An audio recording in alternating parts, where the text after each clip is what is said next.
নমস্কার বন্ধুরা, শনিবার নিরামিষ খিচুড়ি করবো। যে ডালটা আমার ভাজা হয়ে গেছে, এখন কড়াইতে তেল দিয়ে সবজিটা একটু ভেজে নেবো। প্রথমে আমি আলু আর পটল দিয়ে দিলাম, এখন এর মধ্যে দিয়ে দেবো কুমড়ো, ফুলকপি আর বরবটি নিয়ে হালকা করে ভেজে নেবো। ভাজা হয়ে গেছে, নামিয়ে নেবো।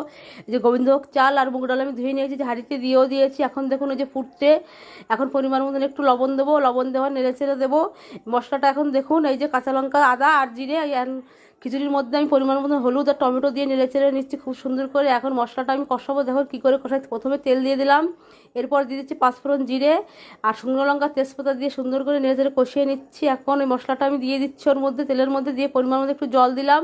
জলে গুঁড়ো মশলা দেখুন, ধনের গুঁড়ো, জিরের গুঁড়ো, কালারের জন্য লঙ্কার গুঁড়ি দিয়ে কষিয়ে নিচ্ছি খুব সুন্দর করে। এই যে এখন খিচুড়ির মধ্যে ভেজে রাখা সবজিটা আমি দিয়ে নেড়ে চেড়ে নিচ্ছি।